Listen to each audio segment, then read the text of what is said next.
یا ایھا الناس قد جاءتکم موعظۃ من ربکم وشفاء لما فی الصدور، وہ ہدن اور وہ ہدایت ہے، انفرادی زندگی کے لیے بھی ہدایت ہے، اجتماعی زندگی کے لیے بھی ہدایت ہے۔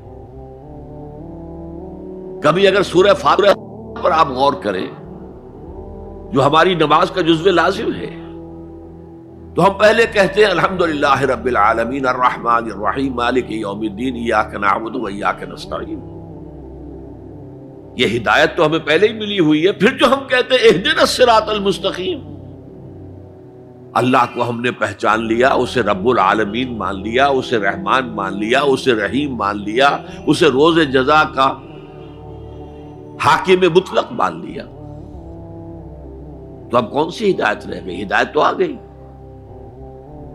اب اصل ہدایت جو درکار ہے وہ ہے جو ریلیونٹ ہے آج کے دور میں، جو اجتماعی نظام ہے انسانوں کا، اس کے لیے انسان بالکل بے بس ہے۔ اس کی عقل جو ہے اجتماعی نظام عدل قائم نہیں کر سکتی۔ انفرادی طور پر نیکی اور بدی کا علم میرے اور آپ کے نفس کے اندر ودیعت شدہ ہے۔ وَنَفْسٍ وَمَا سَوَّاهَا فَأَلْهَمَهَا فُجُورَهَا وَتَقْوَاهَا، یہ موجود ہے، لیکن یہ کہ معاشرتی نظام میں عورت اور مرد کے درمیان کیا توازن ہو، ان کے حقوق و فرائض کا توازن دنیا میں کیا ہوتا رہا ہے اور ہو رہا ہے آج بھی۔ یا عورت جوتی کی نوک کے برابر ہے، کوئی اس کی حیثیت نہیں، بھیڑ بکری کی طرح ملکیت ہے، اس کے کوئی حقوق نہیں، اور یا عورت کلوپیٹرا بن کر پورے ملک کی قسمت کا بیڑا غرق کرتی ہے، انسانوں کے شانہ بشانہ ہو کر وہ در حقیقت خاندانی نظام کو برباد کرتی ہے۔ ان دونوں کے درمیان توازن کیسے قائم کیا جائے؟ اب آپ سوچئے، تجزیہ کیجئے۔ اگر مرد سوچے گا، نظام بنائے گا، تو وہ اپنے احساسات سے تو واقف ہے، عورت کے احساسات و جذبات سے تو واقف نہیں ہے۔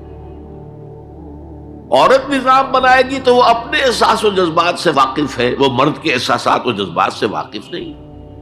یہ عادلانہ نظام وہی ہستی دے سکتی ہے جس نے مرد کو بھی پیدا کیا، عورت کو بھی پیدا کیا۔ ایک امپلائر امپلائی ریلیشن شپ ہے، کارخانے دار ہے، وہ لوگوں کو رکھتا ہے مزدور۔ اب جو بھی پروڈکشن ہو رہی ہے، جو نفع ہو رہا ہے، اس میں کتنا حصہ مزدور کا ہونا چاہیے، کتنا سرمایہ دار کا ہونا چاہیے، کون طے کرے گا؟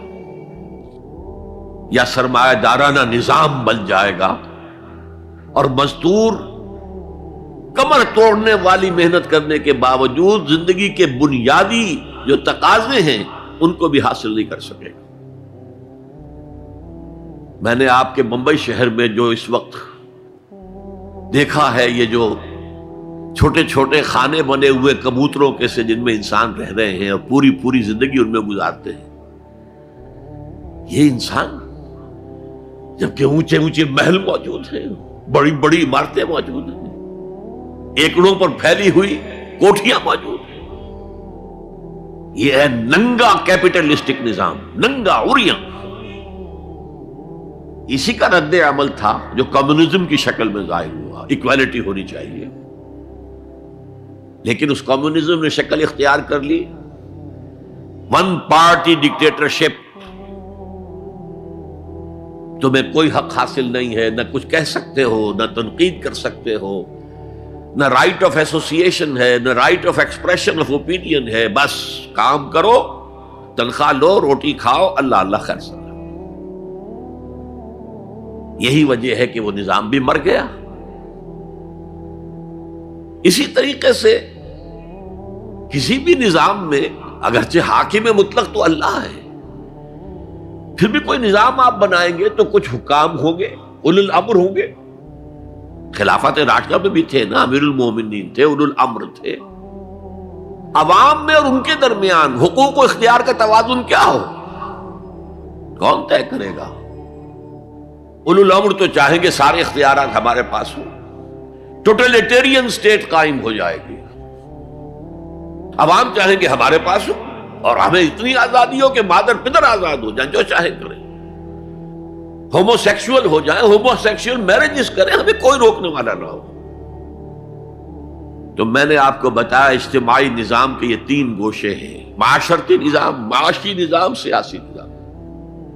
آج کے انسان کی اصل ضرورت یہ ہے، اس لیے کہ اس طرح کا ہمہ گیر نظام اس سے پہلے تھا ہی نہیں، لوگوں کو آزادیاں تھیں۔ آج آپ کا پورا تعلیمی نظام بھی اسی نظام کے تحت ہے۔ آپ کہاں لے جائیں گے اپنے بچوں کو؟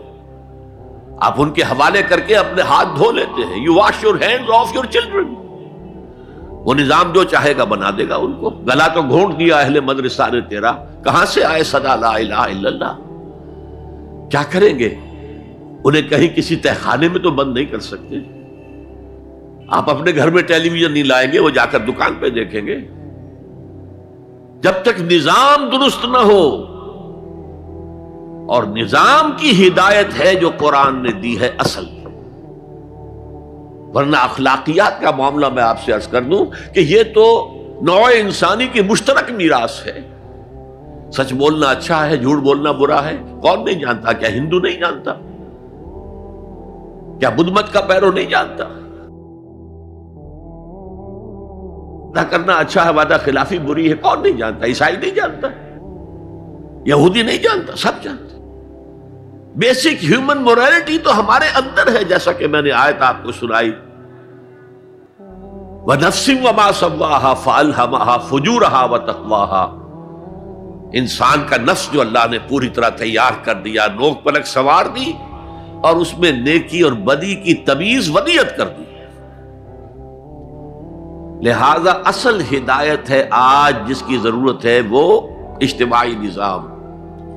2 منٹ اور لے لوں آپ کے۔ 300 سال سے انسان اسی اجتماعی عدل کی تلاش میں ادھر سے ادھر ٹھوکرے کھا رہا ہے۔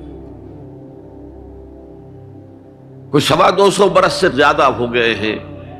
فرانس میں انقلاب آیا، کیوں آیا؟ یہ بادشاہت، جیبانی دارت۔ بادشاہ کون ہے؟ وہ بھی انسان ہے، ہم بھی انسان ہیں۔ اسے کیا حق ہے کہ وہ حکومت کرے؟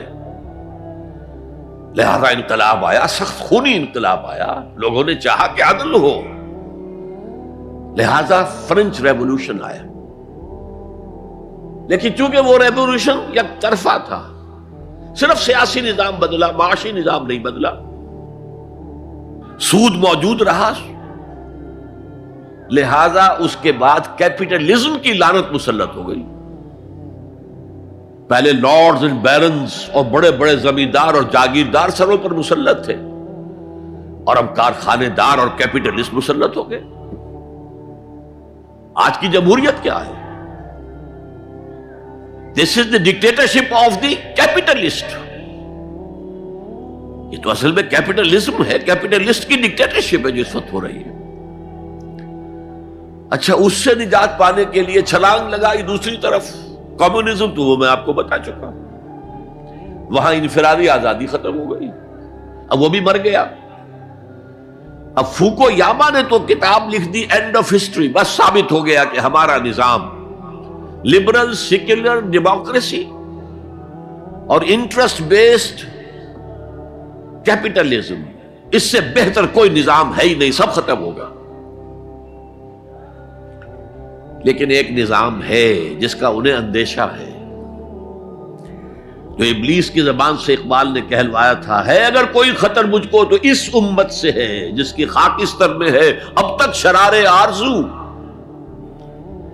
خال خال اس قوم میں اب تک نظر آتے ہیں، وہ کرتے ہیں اشک سحر گاہی سے جو ظالم وضو۔ بڑے نیک لوگ بھی موجود ہیں، لیکن بحیثیت مجموعی امت کا حال کیا ہے؟ جانتا ہوں میں یہ امت حامل قرآن نہیں، جانتا ہوں میں یہ امت حامل قرآن نہیں ہے، وہی سرمایہ داری بندہ مومن کا دین۔ جانتا ہوں میں کہ مشرق کی اندھیری رات میں بے ید بیضا ہے پیران حرم کی آستین۔ پیر ہیں، مرشد ہیں، ان کی آستینوں میں ید بیضا نہیں ہے، حضرت موسیٰ والا۔ بہرحال فوکو یاما کی نفی کی پھر بعد میں، اور کتاب لکھی گئی کلیش آف سیویلائزیشنز، تہذیبوں کا ٹکراؤ ابھی آئے گا۔ تو میں اس سے زیادہ اس ایشو پر نہیں جانا چاہتا. ہدایت، انفرادی ہدایت بھی قرآن میں ہے، اور سب سے بڑھ کر اجتماعی ہدایت جس کی آج کے انسان کو سب سے زیادہ ضرورت ہے. The system of social justice جو صرف اللہ دے سکتا ہے، اس لیے کہ کارخانے دار بھی اسی کی مخلوق ہے اور مزدور بھی اسی کی مخلوق ہے. جو اولو الامر ہے وہ بھی اسی کے پیدا کرنا ہے، اور جو عوام ہے وہ بھی اسی کے پیدا کرنا ہے. مرد بھی اسی کا پیدا کرنا ہے، عورت بھی اس کی پیدا کرنا ہے. جیسے ایک حدیث میں آتا ہے الخلق عیال اللہ، تمام مخلوق اللہ کے کلبے کے مالک ہے. وہ عدل دے گا، وہ سوشل جسٹس دے گا، وہ توازن دے گا آپ کو معاشرتی نظام میں، معاشی نظام میں، سیاسی نظام میں. اس کا نتیجہ چوتھا جو نکلے گا رحمت للمومنین، اب وہ رحمت ہوگی آخرت. جیسے حضور نے فرمایا الزہراوین نام دیا سورہ بقرہ کو اور سورہ آل عمران کو. الزہراوین، زہرا کہتے ہیں بہت تابناک حضرت فاطمہ زہرا رضی اللہ تعالی عنہ.